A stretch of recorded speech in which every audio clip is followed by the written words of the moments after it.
모든 성경을 읽을 때의 자세가 마찬가지겠지만 창세기 3장을 읽을 때도 우리가 먼저 마음의 자세가 필요합니다. 그게 뭐냐면 사실 좀 불가능한 얘기이긴 하지만 기존에 있던 선지식들을 다 초기화하는 겁니다. 그래서 뱀이 여자에게 작업을 걸어서 거짓말로 이렇게 선악과를 먹게 했다. 이런 어떤 선지식이 있으면은 이게 사실 좀 불가능하죠. 근데 뱀은 나쁜 놈, 사탄, 마귀. 우리는 이런 관념들, 신학적인 어떤 이런 지식들이 있기 때문에 그렇게 읽기는 힘듭니다. 그렇지만 그럼에도 불구하고 성경을 조금 더 객관적으로 정확하게 읽기 위해서는 잠시 그 생각들을 좀 접어두는 게 필요하죠. 그래서 창세기 3장에서 뱀이 등장하자마자 우리가 바로 떠올리는 건 뭐죠? 이 마귀, 사탄, 그죠? 근데 창세기 3장에서 뱀을 소개하는 첫 멘트가 뭐냐면 하나님이 지으셨다예요. 그러니까 창세기 1장에서 하나님이 지으신 모든 것을 하나님이 좋게 보시고 그리고 보시기에 좋았더라. 보시기에 좋았더라라는 평가를 하셨습니다. 그러면 상상해 볼 수 있죠. 하나님이 뱀을 만드시고 난 다음에 잘못 만들었네. 이렇게 하지 않았을 거라는 거예요. 뭐라고 하셨겠습니까? 보시기에 좋았더라. 멋있어. 역시 내 작품이야. 이렇게 하셨음에 틀림없다. 그래서 우리가 여기서 생각을 먼저 이렇게 해야 됩니다. 원래 뱀은 우리와 똑같이 창조된 선한 피조물이다. 그리고 하나님을 만드신 후에도 하나님은 반드시 보시기에 좋았더라라고 말씀하셨을 것이다.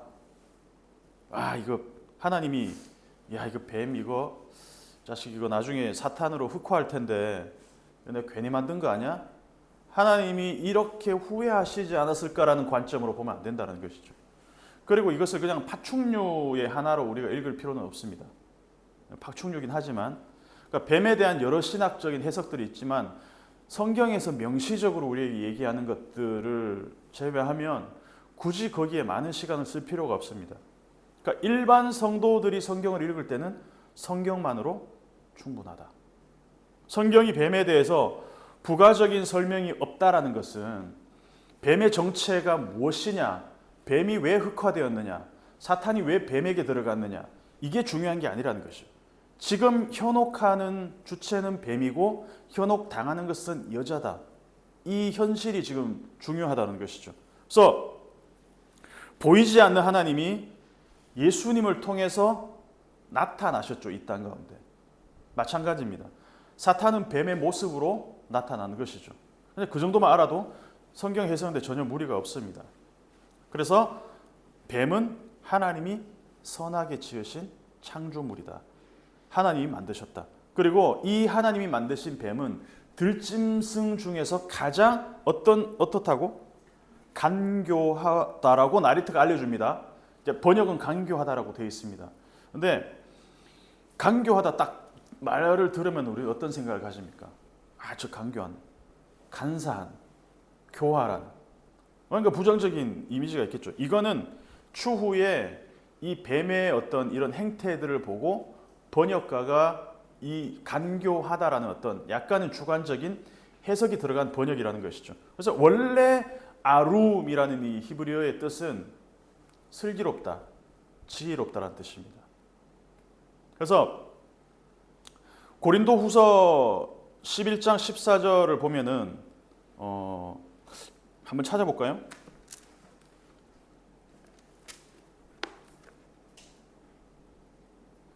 고린도후서 11장 14절.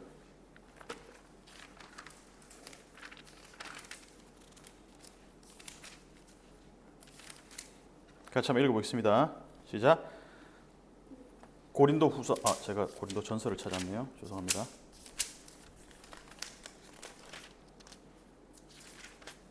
(14절) 시작. 이것은 이상한 일이 아니니라. 사탄도 자기를 광명의 천사로 가장하나니. 13절에도 그런 사람들은 거짓 사도요 속이는 일꾼이니 자기를 그리스도의 사도로 가장하는 자들이다. 그러니까 뱀으로 가장한 사탄.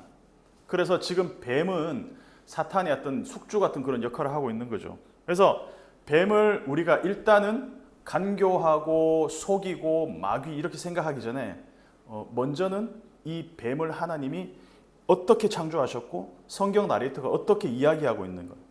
아까 제가 간교하다라는 번역을 슬기롭다, 지혜롭다라도 충분히 이렇게 해석할 수 있다라고 말씀을 드렸습니다. 그래서 욥기 5장 15장에 이 아룸이라는 표현이 2번 더 쓰이는데 여기서는 부정적인 의미로 쓰입니다. 그러니까 문맥에 따라서 간사하다라고 번역이 될 수가 있다는 것이죠. 그런데 잠언에서는 8번이 쓰입니다. 잠언에서 8번이 쓰이는데 전부 슬기롭다라고 써요. 하나만 찾아볼게요. 잠언 12장 23절 한번 찾아보겠습니다. 12장 23절. 구약 923페이지 읽어보겠습니다. 슬기로운 자는 지식을 감추어도 미련한 자의 마음은 미련한 것을 전파하느니라. 여기서 슬기로운으로 번역된 말이 아룸입니다. 하나만 더 찾아볼게요. 13장 16절. 잠언 13장 16절 시작. 무릇 슬기로운 자는 지식으로 행하거니와 미련한 자는 자기의 미련한 것을 나타내느니라. 그러니까 8번 전부 슬기로운 긍정적인 의미로 쓰였죠. 그래서 아룸이라는 단어 자체는 문맥에 따라서 긍정적이 될 수도 있고 부정적이 될 수도 있다는 것이죠. 보면은 성경이 참 재밌는 게 창세기 2장 25절 마지막 절에 뭐가 나오냐면 한번 읽어볼까요? 2장 25절을 읽어보겠습니다. 시작. 아담과 그의 아내 두 사람이 벌거벗었으나 부끄러워하지 아니하니라. 그리고 나서 분위기가 바뀌어요. 부끄러워하지 않았다. 벌거벗었으나 부끄러워하지 않았다. 이 벌거벗다라는 표현이 아롬입니다. 아롬. 그리고 획 하나 바뀌어가지고 3장 1절에는 뱀이 간교한으로 나오죠. 아룸으로 나옵니다. 그래서 부끄러워하지 않는 완벽한 이상형의 에덴이 지금 뱀의 등장으로 말미암아 굉장히 분위기가 이상하게 바뀌었다는 것이죠. 이거는 뭐 여담이긴 하지만 아롬이 아룸으로 바뀌면서 지금 분위기도 바뀌는 그런 모습을 우리가 성경이 조금 회화적으로 보여준다라고 볼 수도 있습니다. 그래서 이렇게 한번 생각해 보자는 것이죠. 뱀은 원래부터 처음부터 사탄이었어. 마귀 새끼였어. 이게 아니라 이 뱀으로 사탄이 뱀을 통해서 지금 여자에게 말을 걸어오는데 이 모습을 보니까 뱀이 새롭게 보이더라는 것이죠. 이 장면을 보니까 어떤 사람이 만약에 뭐 서울대 들어갔다 그래요. 그럼 그 사람을 보니까 눈빛이 되게 초롱초롱하게 생겼어. 좋은 대학교 들어갈 만하네. 눈빛 보니까 저렇게 총명하게 생겼네. 근데 이 사람이 알고 보니까 사기 전과가 있어. 그러면은 나중에 어떤 생각이 드냐? 저 눈 보니까 저거 처음부터 알아봤어. 저거 눈에 뭔가 좀 광기가 있더라 이러면서 어떤 현상에 따라서 그 사람을 보는 어떤 평가하는 평가가 달라질 수도 있다는 것이죠. 뱀도 마찬가지라는 것입니다. 그래서 결과론적인 번역, 간교한이라는 번역보다는 슬기로운, 지혜로운으로 번역하는 게 나을 수도 있겠다라는 것입니다. 자, 그래서 원래 하나님이 지으신 선하신 존재로 만들어진 뱀이 지금 여자에게 다가와서 지금 질문을 하고 있습니다. 자, 뱀은 지금 속이는 자로 여자 앞에 나타났습니다. 이게 팩트입니다. 자, 뱀의 질문이 뭐냐? 첫 질문부터가 오류가 있는데 하나님이 참으로 너희에게 동산 모든 나무의 열매를 먹지 말라 하시느냐? 그러니까 하나님은 정말 동산에 있는 모든 나무의 열매를 먹지 말라고 하셨냐? 이제 2장 16절을 한번 읽어볼게요. 정말 하나님이 그렇게 말씀을 하셨는지 2장 16절 시작. 여호와 하나님이 그 사람에게 명하여 이르시되 동산 각종 나무의 열매는 내가 임의로 먹되. 아멘. 그러니까 지금 사탄이 뱀의 질문이 지금 문제가 있는 거죠. 모든 나무의 열매까지는 맞아요. 그런데 모든 나무의 열매를 먹지 말라 하시더냐? 근데 하나님은 뭐라고 했냐면 동산 모든 나무, 각종 모든 나무의 열매는 네가 어떻게 먹되? 임의로 먹되. 이게 원래 히브리 표현은 반복이 되는 아칼이라는 말이 2개가 들어가면 이제 굉장히 긍정을 더 강하게 반복 하면서 이렇게 강조하는 그런 역할을 하거든요. 먹어라, 먹어라. 그러니까 우리 손님들 오면은 어르신들이 왜 이거 먹어 그러잖아. 두 번씩 말하잖아. 그 무슨 말이에요? 빨리 먹어라. 다 먹어라. 양껏 먹어라. 이 말이에요. 임의로 먹되, 임의로 먹되, 먹어. 그리고 하나님이 그 사람에게 권하여 이르시되가 아니고 뭐라고 말씀하셨냐면 명하여 이르시되, commanded, 명령입니다. 자, 명령했다라는 건 뭐예요? 해도 되고 안 해도 된다는 말이 아니라 반드시 먹어야 된다는 거예요. 그러니까 뱀이 했던 말과는 지금 좀 차이가 있죠. 모든 나무의 열매를 먹어라라고 하시는 그 말씀을 먹어 두 번씩 했던 그 말씀을 뒤집어서 모든 나무의 열매를 먹지 말라고 하셨냐? 모든 나무의 열매는 맞아요. 근데 먹지 말라, 이거는 이제 다른 것이죠. 자, 예를 들어서 요즘 제가 라면을 별로 이렇게 잘 안 땡겨서 잘 안 먹는데 가끔씩 예전에 출출해서 라면을 이렇게 뜯으려고 그러면 일단 우리 아내 눈치를 한번 딱 보죠. 그러면은 10번 중에 10번은 밤에는 먹지 마. 소화 안 시키니까 라면 먹지 마. 라고 있습니다. 근데 여기서 맥락이 뭐예요? 제 아내가 저를 사랑해서 밤에 라면을 먹으면 이제 나이도 많고 소화시키기도 힘드니까 밤에 자기 전에는 먹지 마. 단 하나의 예외를 둔 거죠. 단 하나의 예외가 아닐 수도 있습니다. 평소에도 먹지 마라고 할 수도 있겠지만, 그런데 제가 만약에 저는 그런 적이 없지만 먹지 마에 꽂혀가지고 삐졌어. 우리 와이프는 내가 라면 먹는 거를 참 싫어해. 그러면은 제 문해력에 상당한 문제가 있는 거죠. 뱀은 바보가 아닙니다. 하나님은 분명히 모든 나무의 열매를 어떻게 먹어라? 먹고 먹어라. 먹어라고 명령하셨습니다. 그리고 나서 하나의 예외만 두었습니다. 그 예외가 뭐냐? 동산 중앙에 선악을 알게 하는 나무의 열매는 먹지 마. 그건 반드시 죽음의 결과를 맞이할 거야. 단 하나의 금기. 그 먹지 마에 꽂히면은 라면 먹지 말라 그랬다고. 이렇게 거기에 이제 마음이 계속 가 있는 것처럼 먹지 마라는 그 하나의 금기에 꽂혀 있으면 모든 나무의 열매를 반드시 먹어라라는 말 전체가 희석될 수도 있다는 것이죠. 기억에 오류가 생길 수도 있다는 거죠. 사단이 이 지점을 공격을 하고 있다는 겁니다. 그래서 뱀의 화법을 자세히 보면 여자의 말을 딱 듣고 취약해 보이는 지점을 집중적으로 공략합니다. 하나님이 하신 말씀은 모든 나무의 열매를 악할하고 또 악할해라. 먹어라. 대신에 하나만 먹지 마. 이거를 이제 뱀이 짜깁기를 하죠. 편집의 이 원조가 뱀입니다. 떼오고 두 개를 이어 붙여가지고 완전히 다른 말을 만들어낸다는 것이죠.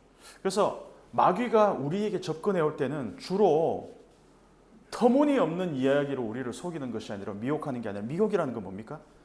약한 고리를 살짝 건드리는 거예요. 99의 진리를 1%의 거짓과 시키면 그게 이제 미혹이 되는 것이죠. 거짓말이 되는 것이죠. 그래서 우리 생각의 연결고리 중에서 약한 부분을 딱 건드립니다. 그런 식으로 다가온다는 것이죠. 줄줄이 비엔나처럼 그 가운데 약한 연결 부위가 있다는 것이죠.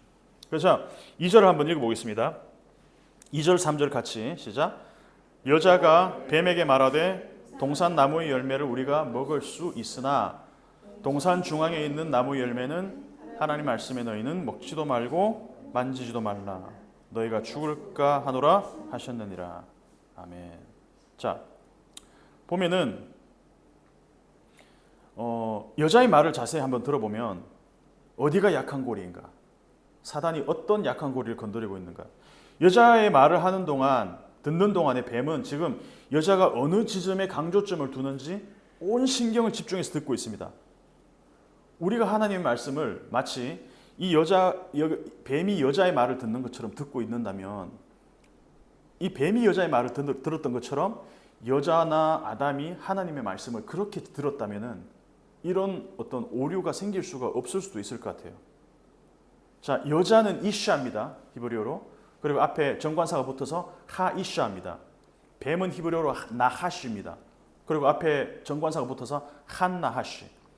하이샤가 한 나하시에게 지금 접근해서 말을 하고 있습니다. 발음이 비슷하죠. 그러니까 지금 여자는 뱀과의 대화, 하이샤와 한 나하시의 발음처럼 이제 3장 1절부터 쭉 가면서 굉장히 친밀해지는 모습을 볼 수가 있어요. 그러니까 의도적으로 이렇게 표현을 했는지도 모르겠습니다만, 자, 여기서 한 팩트 체크를 하나 해보겠습니다. 앞에서 하나님이 하셨던 말씀을 뱀에게 전달할 때 이제 여기서도 팩트 체크가 필요한 거죠. 하나님은 동산 모든 나무의 열매를 먹으라는 명령을 하신 다음에 하나의 금기 조항을 뒀습니다. 하나님 명령의 강조점은 단 하나의 금기, 그 금기의 강조점이 있는 것이 아니라 마음껏 먹어야 될 모든 나무의 열매, 여기에 강조점이 있는 거 아니겠습니까? 이렇게 한번 생각해 보시죠. 얼마 전에 한강공원에서 불꽃 축제가 있었어요. 우리는 안 갔지만 100만 명 이상이 모여서 벌인 어마어마한 규모의 축제였다고 해요. 불꽃을 막 그렇게 수억 원치, 수십억 원치를 불꽃을 이렇게 쏘아 올리는 사람들이 100만 명이 모이면 당국에서는 제일 먼저 생각할 게 뭐겠습니까? 이 100만 명이 모였을 때 마음껏 즐겨라 이러면서 막 경찰도 없고 펜스도 없고 뭐 이런 질서 유지도 없지, 그냥 이렇게 하면 우리 2년 전에 겪었던 그 트라우마가 있잖아요. 이태원 사고를 생각하면은 100만 명 정도 모인다 그러면 어떤 조치를 취하겠습니까? 통제하고 질서 유지하고. 그래서 제가 되게 독특한 장면을 봤는데 경찰이 그 불꽃 축제에 모인 사람들한테 자, 2명씩 손잡고 가세요 이러는 거예요. 어른들인데 애들 저기 유치원 이렇게 행렬하는 것처럼 사람이 너무 몰리니까 자, 2명씩 손잡으세요 이러는 거예요. 그래서 되게 웃기면서도 와, 저렇게 해야 되는 이유가 있구나. 경찰이 이런 얘기를 하겠죠. 한꺼번에 몰려서 이동하다가는 2년 전처럼 이태원 사고처럼 큰 사고가 날 수 있으니까 천천히 간격을 두고 2사람씩 이렇게 움직이라는 얘기겠죠. 근데 그 말을 듣고 내가 애야? 어린애야? 이렇게 교통을 통제하고 말이야. 막 이런 식으로 막 불만을 터뜨린다고 합시다. 그러면 주최 측의 목적은 뭐냐? 원래는 이 한강에 모인 수많은 사람들이 안전하게 축제를 즐기는 것이 목적이잖아요. 이게 원래 목적이에요. 그런데 통제하고 제한하는 사실에 꽂혀 있어 화가 나. 그러면 주최 측의 의도를 모르는 거죠. 동산 모든 나무의 열매가 만들어졌던 이유가 뭐겠습니까? 자, 열매는 왜 만들어졌어요? 열매는 왜 만드셨을까? 구경하라고? 먹으라고. 그래서 모든 나무의 열매는 하나님이 먹으라고 에덴 동산에 만들어 놓으신 거죠. 축제는 기본적으로 즐기기 위해서 만들어졌어요. 열매는 기본적으로 목적이 먹으라고 만들어준 겁니다. 그래서 모든 나무의 열매를 먹어라고 하나님이 권유가 아니라 명령을 하셨다는 거예요. 그런데 이 동산에서 하나님과 사람 사이의 질서가 유지되기 위해서는 줄을 지어서 교통을 통제하는 것처럼 질서가 유지되기 위해서 지켜야 되는 게 하나가 있다는 거예요. 그게 뭐냐? 선악을 알게 하는 나무 열매를 먹지 말라는 거예요. 여자의 말을 들어보면 동산 나무의 열매를 우리가 먹을 수 있으나, 자, 여기서 하나님 하신 말씀과 차이가 있을까 한번 비교해 봅시다. 2장 16절 한번 봅시다. 다시 한번. 자, 16절. 하나님은 동산 모든 나무 열매를 먹어라고 명령하셨어요. 명령하셨습니다. 짜바 명령하셨다 그럽니다. 그런데 여자는 하나님의 명령을 명령하셨다가 아니라 먹을 수 있으나 commanded. 그런데 여자가 하는 말은 we may eat. 어감의 차이가 있겠죠. 먹어랑 먹어도 되고 안 먹어도 되는 것으로 지금 여자는 지금 하나님의 말씀이 약간 지금 변질이 됐다는 것이죠. 여기서 뱀이 여자의 약한 고리 하나를 포착합니다. 이 여자는 하나님이 하신 말씀의 의도와 목적을 완전히 이해하지 못했구나. 자, 해야만 하는 것과 해도 되는 옵션은 다른 거잖아요. 하나님 반드시 먹으라 또 먹으라고 하셨어요. 이거는 해도 되고 안 해도 되는 것이 아닙니다. 반드시 해야 되는 겁니다. 자, 여자가 뱀에게 하는 말이 틀리진 않았어요. 근데 하나님이 하신 말씀을 왜곡하고 축소시켜서 전달했습니다. 동산 모든 나무의 열매를 먹어라 먹어라를 옵션으로 만들어 버렸습니다. 그래서 여자의 말만 딱 들으면 동산 각종 나무의 열매를 먹고 또 먹어야 돼라는 하나님의 말씀이 먹어도 되고 안 먹어도 되는 같은 뉘앙스로 들린다는 것이죠. 3절 한번 읽어보겠습니다. 시작. 동산 중앙에 있는 나무의 열매는 하나님의 말씀에 너희는 먹지도 말고 만지지도 말라. 너희가 죽을까 하노라 하셨느니라. 자, 2장 9절을 한번 보겠습니다. 2장 9절에 보면 동산 가운데에는 무슨 나무가 있었다고 나옵니까? 생명나무와 선악을 알게 하는 나무도 있더라 이렇게 나옵니다. 근데 여자는 하나님의 명령이 왜곡되게 전달합니다. 선악을 알게 하는 나무를 동산 중앙의 나무로 왜곡했고 먹지 말라를 먹지도 말고 만지지도 말라로 첨가했습니다. 그러니까 여자는 하나님의 말씀을 축소시키고 첨가시키고 왜곡한 걸 편집해서 뱀에게 전달하니까 뱀은 그 말을 다시 재편집해서 여자한테 돌려줍니다. 그러니까 하나님의 의도와 여자가 받아들이는 것에 상당히 온도차가 생겼다는 것이죠. 그러니까 뱀이 속으로 이렇게 생각했을 것 같아요. 미끼를 물었네. 미끼를 물었네. 4절 읽어보겠습니다. 시작.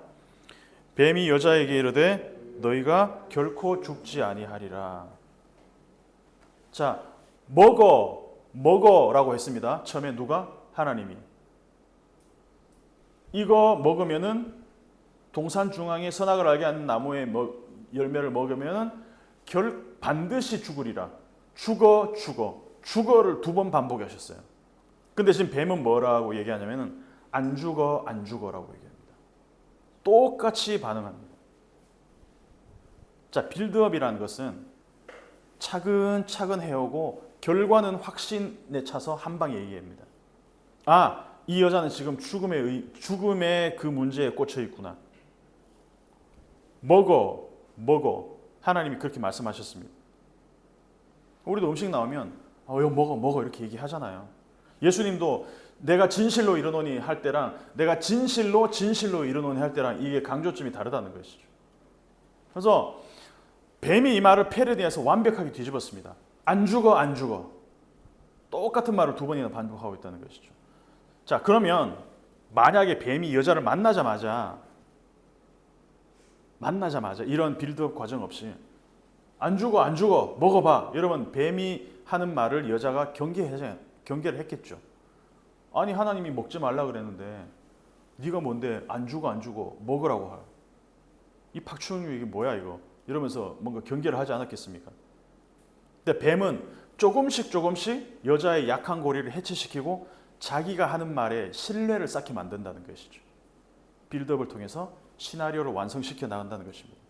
요한복음 8장 44절을 보면 제가 읽을게요. 예수님이 뱀의 고전적인 전략을 다 꿰고 계십니다. 예수님이 시험 받으실 때도 그랬고 예수님과 대화하는 사람들하고도 예수님은 수시로 이 말씀을 하셨어요. 마귀의 전략들. 너희는 너희 아비 마귀에게서 났으니 너희 아비의 욕심대로 너희도 행하고자 하느니라. 그는 처음부터 살인한 자요 진리가 그 속에 없으므로 진리에 서지 못하고 거짓을 말할 때마다 제 것으로 말하나니 이는 그가 거짓말쟁이요 거짓의 아비가 되었습니다. 너희는 너희가 아버지가 아브라함이라고 주장하지 아니야 너희 아비는 마귀야.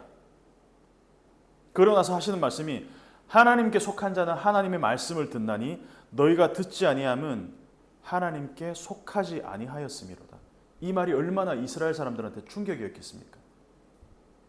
우리가 아브라함의 자손이라고 생각해왔는데 아니 우리가 마귀의 자식이라니. 사탄은 자기가 거짓됐다는 걸 알기 때문에 정체를 드러내지 않습니다. 자, 사탄이 난 사탄이야 나 뱀이야 이러면서 당당하게 얘기하는 거 맞습니까? 왜 당당하게 얘기하잖아요? 사탄도 자기가 거짓이라는 걸 알아요. 그 신천지는 뭐 그런다면서요. 신천지한테 신천지라 그러면 명예훼손으로 고소한다면서요. 신천지한테 신천지라 그랬다가 명예훼손을 고소한대. 왜? 자기네들도 자기네가 신천지라는 게 부끄러운 거야. 싫다는 거예요. 누가 들어도 거짓말이면 그 속을 사람이 누가 있겠습니까? 그러니까 100%의 거짓말은 없습니다. 새빨간 완벽한 거짓말. 아이가 들어도 거짓말 이런 건 없습니다. 정수기에서 물을 받아다가 거기다가 먼지 한 올 딱 이렇게 먼지 하나 주워가지고 떨어뜨렸어요. 먹을 수 있겠어요? 못 먹어요. 99.9%의 진실에 0.1%의 거짓이 들어가면 거짓말입니다. 완벽한 거짓말. 그래서 하나님은 100%의 진리를 말씀하셨지만 뱀이 하나님의 말씀을 아주 살짝만 비틀어요. 아주 살짝만 메고 갑니다. 그러면은 우리가 그것을 하나님의 말씀을 곱씹고 깊게 생각할 시간을 가지지 않으면 사탄이 하는 얘기에 홀라당 넘어갈 수 있다는 것이죠. 그래서 사탄은 3절에서 여자의 말이 딱 끝나자마자 곧바로 여자가 생각할 틈을 주지 않고 바로 얘기합니다. 안 죽어, 안 죽어.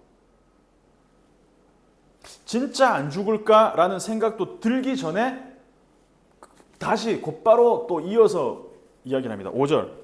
안 죽어, 안 죽어 하고 난 다음에 5절 시작. 너희가 그것을 먹는 날에는 너희 눈이 밝아져 하나님과 같이 되어 선악을 알 줄 하나님이 아십니다. 아멘. 자, 너희가 그것을 먹는 날에는 너희 눈이 밝아져 하나님과 같이 되어. 여기에 무슨 인과관계가 있죠? 너희 눈이 밝아지는 것과 하나님과 같이 되는 것에 어떤 인과관계도 없습니다. 눈이 밝아지는 것과 하나님과 같이 되는 것에 인과관계가 없지만 사탄은 마치 그게 연결이 되는 것처럼 얘기합니다. 내가 TV를 보는데 강아지가 와서 같이 봐요. 강아지도 그 TV를 같이 본다고 강아지가 나처럼 되는 건 아니잖아. 동일한 관점을 가졌다고 동일한 것을 본다고 해서 존재적인 동등함으로 연결되는 건 아니잖아요. 시각의 공유가 존재론적 동등함이 될 수가 없는데도 불구하고 사단은 마치 그런 것처럼 말도 안 되는 얘기를 말이 되는 것처럼 이야기합니다. 설사 우리가 하나님처럼 보는 눈이 하나님과 같이 된다 할지라도 그것이 사람이 하나님과 같이 된다는 얘기는 아니잖아요. 그죠? 인과관계가 틀렸다는 겁니다. 그리고 두 번째는 하나님과 같이 되면 선악을 알게 되는 결과로 이어진다. 그거를 하나님이 아시니까 하나님과 같이 되면 하나님이 기분이 안 좋으니까 아니면은 괘씸하니까 그거 못 먹게 하는 거야. 이 빈약한 논리죠. 그 하나님과 같이 되면 선악을 알게 된다는 것을 하나님이 아시기 때문에 먹는 것을 금지시켰다. 마치 이런 거죠. 하나님의 그 왕좌, 하나님의 자리가 위협받는 것을 경계하기 위해서 이거 먹지 말라고 했다. 그 뱀의 논리는 하나님을 자기 자리 뺏길까 봐 전전긍긍하면서 불안해하는 군주 같은 모양으로 격화시켜버렸다는 것이죠. 하나님이 동산의 각종 모든 나무들을 만드신 이유를 우리가 한번 간단하게 생각해봐도 알 수 있잖아요. 축제가 열리는 이유는 사람들이 즐기기 위해서, 열매가 만들어진 이유는 사람들이 마음껏 먹게 하기 위해서. 다른 이유는 없습니다. 근데 뱀은 이 부분을 희석시키고 하나님 자리를 넘보지 못하게 하려고 선악과를 못 먹게 했다는 식으로 논지를 몰아갑니다. 음모입니다. 하나님은 사람이 하나님과 더불어 살아갈 에덴의 공간을 주시고 풍성한 먹을거리까지 주셨는데 함께 살고 함께 먹을 공간을 주셨는데 뱀은 사람과 하나님과 사람이 더불어 살아가는 존재가 아니라 경쟁 구도로 몰아간다는 것이죠. 자, 지금까지 대화를 이어오는 동안에 여자가 뱀 잠깐만 팩트 체크 한번 할게. 하나님, 지금 뱀이 하는 말이 맞습니까? 이렇게 물어보지 않아요. 한 번이라도 물어본 장면이 없습니까? 지금 뱀이 하는 말이 진짜입니까? 그럼 하나님 대답하겠죠. 거짓말이야. 뱀이 하는 말 듣지 마. 내가 하는 말이 진짜야. 이렇게 수정해 주셨을 거라고 생각을 합니다. 분명히. 그죠? 그리고 하나님은 저 멀리 가 계신 것이 아니라 지금 어디나 계시잖아요. 하나님은. 뱀과 여자가 대화하는 이 장소에 하나님이 계실 거 아니에요. 그죠? 이 대화가 진행되는 동안 하나님은 현장에 있으면서도 철저하게 소외되셨습니다. 여자가 뱀과 나누는 이 대화를 하나님이 듣고 계시다는 것을 여자도 알고 뱀도 압니다. 근데 애써 하나님의 존재를 무시하면서 이 대화가 진행되고 있습니다. 우리 눈앞에 하나님이 나타나셔서 우리가 살아가는 모든 현장에 현상으로 나타나셔서 계속 보고 계신다면, 우리한테 계속 말을 걸어오신다면 우리 죄 짓겠습니까? 사단이 감히 그 자리에서 거짓말 할 수 있겠습니까? 못합니다. 할 수 있는 이유는 애써 무시하기 때문에, 보이지 않으니까. 안 계신 것처럼 하나님, 내가 예배하는 공간에만 오십시오. 우리가 불러드릴게요. 그 주술적인 어떤 행위를 통해서 하나님을 마치 불러서 여기만 계시고 오케이. 그 다음에는 제 프라이빗한 공간에서는 잠시 좀 살아주십시오. 그래서 일상은 제 프라이빗 공간, 일상의 시공간을 하나님도 나와 공유하고 있다는 것을 항상 의식만 하고 있어도 우리 죄짓기 쉽지 않습니다. 힘듭니다. 진실을 100% 뒤집는 거짓은, 이런 거짓은 없습니다. 그래서 사탄은 1%의 거짓을 99.9%의 진실에다가 살짝만 떨어뜨립니다. 왜곡하고 축소하고 첨가시켜서 거짓으로 잘 편집해서 우리에게 전달합니다. 그리고 우린 거기에 놀아납니다. 마치 하나님의 말씀인 것처럼 다가오지만 거기에 하나님이 소외되어 있다면 하나님의 말씀이 아닌 거죠. 매 순간 확인해야 됩니다. 그냥 에덴의 한 장소에서 뱀과 여자의 에피소드로만 끝날 것이 아니라 지금도 사단은 뱀의 모습이든지, 심지어 예수님과 대화할 때는 베드로의 모습으로도 사단이 활동을 했다니까요. 그러니까 예수님 뭐라 그럽니까? 사탄아 내 뒤로 물러가라 이렇게 얘기합니다. 그 아끼는 제자한테. 마찬가지입니다. 사람을 통해서, 환경을 통해서. 사단은, 뱀은, 그러니까 마귀가 행동하는 모든 방식들은 동원할 수 있는 모든 사람을 다 동원하고 동원할 수 있는 모든 현혹할 수 있는 어떤 그런 도구들을 다 동원해서 우리에게 다가옵니다. 그래서 우리가 만약에 하나님과 빈틈없이 커뮤니케이션하고 소통하지 않는다면 사단은 우리의 약한 고리를 항상 끊으려고 달려들 거라는 것이죠. 매 순간 확인해야 되고 매 시간마다 하나님께 컨펌 받아야 됩니다. 주님의 말씀이면 말씀과 내 양심에 비추어서 우리를 진리로 이끌어 주십시오. 우리 일상교회가 이 진리 안에서 굳건하게 서 갔으면 좋겠습니다. 우리 약한 고리를 사단은 계속해서 공격의 기회로 삼고 있습니다. 뭐 개인뿐만 아니라 부부관계든지 어떤 교회든지 공동체든지 그 약한 고리들이 공격받지 않도록 하나님 우리를 든든하게 더 튼튼하게 세워주십시오.